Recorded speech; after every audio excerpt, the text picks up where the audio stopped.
안녕하세요, 테디입니다. 지난 시간까지 큐레이션 기법과 포스팅 소재를 모으는 방법에 대해서 알아봤는데요. 소재 찾기를 해보시니까 어떠신가요? 의외로 정말 글쓰기 소재가 무궁무진하다는 것을 느끼셨을 텐데요. 이제 이번 시간부터는 모아놓은 포스팅 소재들 사이에서 방문자를 유입시킬 수 있는 키워드를 뽑아내고 하나의 키워드에서 또다시 여러가지의 글감을 만들어내는 방법에 대해서 알아보도록 하겠습니다. 블로그 초보자분들이 처음에 많이 하는 실수 중 하나가 단순히 어떤 주제에 대해서 글을 열심히 몇 시간 동안 써서 양질의 글을 올려놓으면 많은 사람들이 와서 봐주겠지 라고 생각하는 부분이에요. 물론 양질의 글도 중요하지만 모아놓은 소재들을 활용해서 글을 쓰기 전에 해당 주제에 대해 사람들이 관심이 있을지에 대한 고민과 사람들이 어떤 키워드를 이용해서 검색을 하는지에 대한 분석이 필요합니다. 여러분들이 여러가지 루트를 통해서 포스팅 소재를 수집하셨다면 이제 그것에 대해서 바로 글쓰기에 들어가는 것이 아닌 사람들이 해당 정보를 원하는가에 대해서 고민을 해보셔야 하는데요.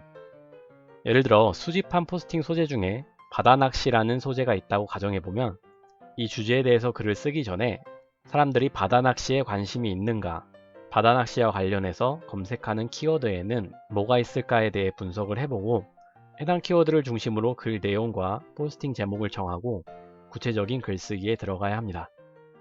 이제 어떤 방식으로 키워드를 분석해 나가는지 구체적인 방법으로 들어가 볼게요. 키워드를 분석해주는 사이트들은 많은데 여러가지 사이트들을 모두 사용하실 필요는 없고 자신의 스타일에 맞는 사이트 한두 군데만 사용하시면 되는데요. 제가 알려드릴 키워드 분석 및 수집 사이트는 블랙키위라는 사이트와 키워드 시터입니다. 먼저 블랙키위라는 키워드 분석 사이트인데요. 이미 알고 계신 분들도 계시겠지만 제 개인적으로 생각하기엔 초보자분들이 사용하기 쉬우면서도 하나의 키워드에서 여러가지 분석 자료를 알아보기 쉽게 보여주기 때문에 추천드리는 사이트고요. 이제 앞에서 이야기했던 바다낚시라는 키워드를 사용해서 어떻게 키워드를 분석해 나가는지 알아보도록 하겠습니다. 먼저 메인 화면에서 앞에 보이는 검색창에 여러분들이 수집한 포스팅 주제 키워드에 대해서 입력하면 되는데요. 여기서는 바다낚시라고 검색해 주겠습니다. 제일 먼저 확인하셔야 할 부분은 월간 검색량인데요. PC와 모바일로 나누어져 있는데 이거는 PC를 이용해서 바다낚시를 검색한 사람의 수와 모바일 스마트폰 기기에서 바다낚시를 검색한 사람들의 수고요. 여기서는 모바일 검색량이 높네요.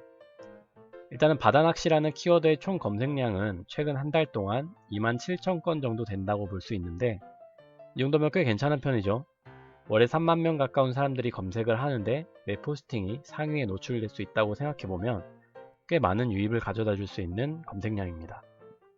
여기서 참고하실 점은 이 검색량은 네이버 포털에서의 기준이기 때문에 다음과는 차이가 좀 있을 수 있어요. 하지만 네이버에서 검색량이 많다는 것은 다음에서도 검색량이 높다고 볼 수 있기 때문에 참고적으로 봐주시면 될 것 같고요.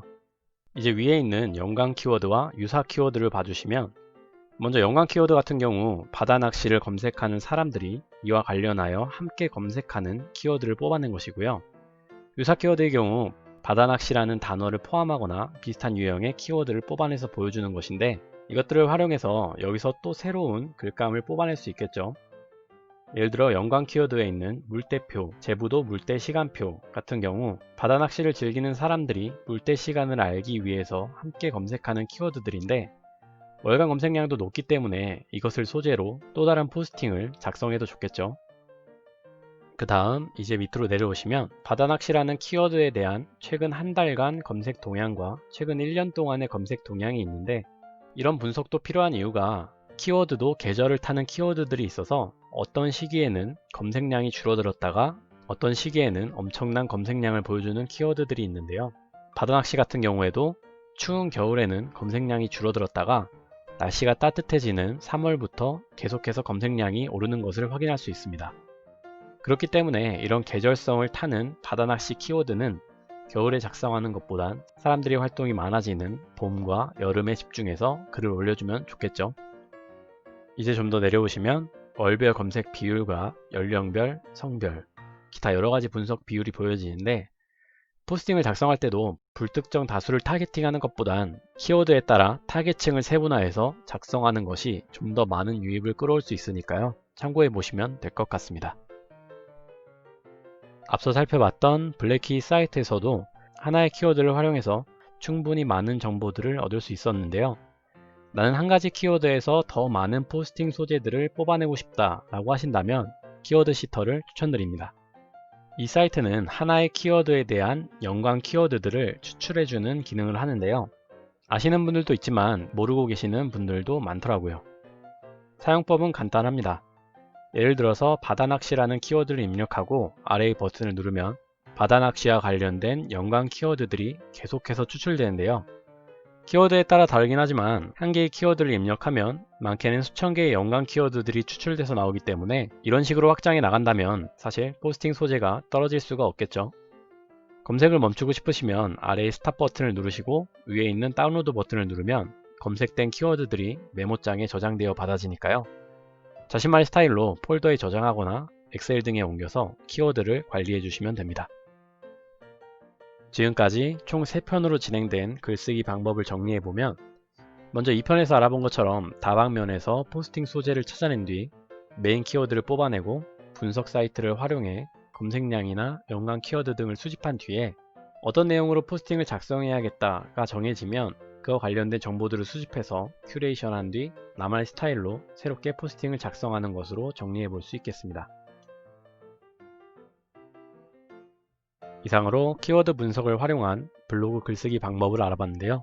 포스팅 한 개를 작성하는 일련의 과정들이 조금은 복잡해 보이고 처음엔 시간이 오래 걸리실 수도 있는데 여러 번 반복해서 자신만의 루틴이 만들어지면 키워드를 분석하고 포스팅을 작성하는 데까지 빠르게 해나가실 수 있으니까요.